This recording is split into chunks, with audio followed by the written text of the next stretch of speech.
Hi guys, what's up? It's me Kuya Jay and you are watching Kuya Jay TV. So for today's video guys, pag-uusapan natin itong tanong na ito. Ang pagkain ba ng pipe o vagina ay may benepisyo ba? So alam ko marami dito yung mga kaalakihan ang kumakain ng pepe. Ayan guys. So pasensya na po sa words, no? Hindi lang lalaki kundi pati babae, alam ko ginagawa yan. So syempre guys, gusto nating malaman meron bang benepisyo ang pagkain nun. So syempre nag-research tayo, hinanap natin yung mga kasagutan sa ating kaibigan. Okay, so ito po yung sagot. Ang pagkain ng pepe o vagina ay karaniwang tinutukoy bilang oral sex. Ayan, so isang anyo ng sexual na aktibidad na ginagawa ng maraming tao sa konsekswal at ligtas na paraan. Para sa tanong mo kung may benepisyo ba ito, narito ang ilang posibleng benepisyo, kaligtasan, at bagay na dapat isaalang-alang. Okay, mga posibleng benepisyo kapag ginagawa sa ligtas at konsensual na paraan. Ayan. So ito po, number 1. Number 1, kaligayahang sexual. Ayan, sexual satisfaction. Nakakatulong ito para maabot ng babae ang orgasm. Ayan, lalo na dahil ang clitoris ay sensitibo sa oral na stimulation. Ayan. So, totoo ba yun guys? Nagpapalakas ng intimacy o emotional connection sa partner. Ayan. Number 2, stress relief. Stress relief pala ito guys ha. Ang mga aktibidad ng sexual ay maaaring maglabas ng mga feel-good hormones tulad ng oxytocin at dopamine na nakakatulong sa pagbabawas ng stress at pagpapaganda ng mood. Sa mga kababaihan lang po ito hindi po kasama yung mga gay. Babae lang po ang meron nito. Number 3, exercise at circulation. Kahit hindi hatang ehersisyo ito, may physical activity involved na nakakabuti rin sa circulation at cardiovascular health sa maliit na paraan. Ayan. Mga dapat isaalang-alang o yung mga panganib at kaligtasan guys. Number 1, sexually transmitted infection. Posibleng maipasa o makuha ang STIs tulad ng HPV, herpes, gonorrhea, chlamydia at syphilis sa pamamagitan ng oral sex. Solution, gumamit ng dental dam o siguraduhin parehong malusog at walang infeksyon ang magkapareha. Ayan, dapat okay yung inyong mga health guys kaya ginagawa nyo to.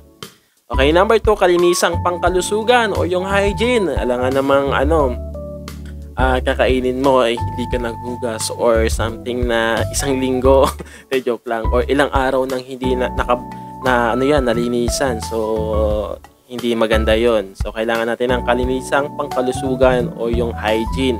Mahalaga ang malinis na katawan at ari bago magsagawa ng anumang oral activity upang maiwasan ang infeksyon o hindi kanais-nais na karanasan. Ayan. So yung iba naman siguro sanay na no? May nutritional or health benefit ba ang pagkain ng vagina? Ayan. Sabi dito, hindi ito nutritional activity. Walang sustansyang makukuha tulad ng pagkain. So, iba pa rin po ito dun sa pagkain ng mga nakakain natin na masarap Pero sa ibang term, masarap din po ito. Ayan. Ang mga bodily fluids gaya ng vaginal secretions ay may natural bacteria, enzymes, at iba pa. Pero hindi ito intended para kainin sa diet sense. Ayan. Hindi ito gamot o pampalakas sa katawan. Ayan mga kalakihan, mga kababaihan, hindi ito gamot o pampalakas sa katawan. Ayan. Yung bottom line po nitong ating topic, oo, may benepisyo ang pagkain ng pepe o ng vagina kung ito ay ginagawa sa konsensual, ligtas at malinis na paraan sa larangan ng sexual na kaligayahan, relasyon at mental health. Pero wala itong direktang medical o nutritional benefit gaya ng pagkain ng gulay o prutas. So wag nyo pong gawing gulay o prutas na aaraw-arawin nyo. Pero meron pa rin pong benefits yung kasi nga sa mga babae yung climax nun, yung mga benefits nun marami din. Yun. So yun po. Sana meron kayo natutunan. Ulitin lang natin na Ito yung mga posibleng benepisyo. Ulitin ko lang ha. Number 1, kaligayahang sexual o yung sexual satisfaction sa mga kababaihan po ito. Stress relief. Ayan. Number 3, exercise at circulation. So, mga dapat isaalang-alang o yung mga panganib at kaligtasan. Ulitin ko lang po ulit, sexually transmitted infection.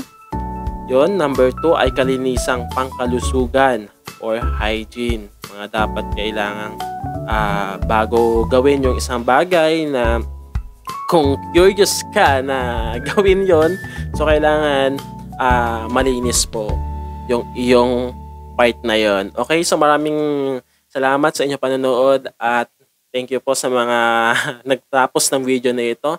Don't forget to like and share this video guys. Thank you again.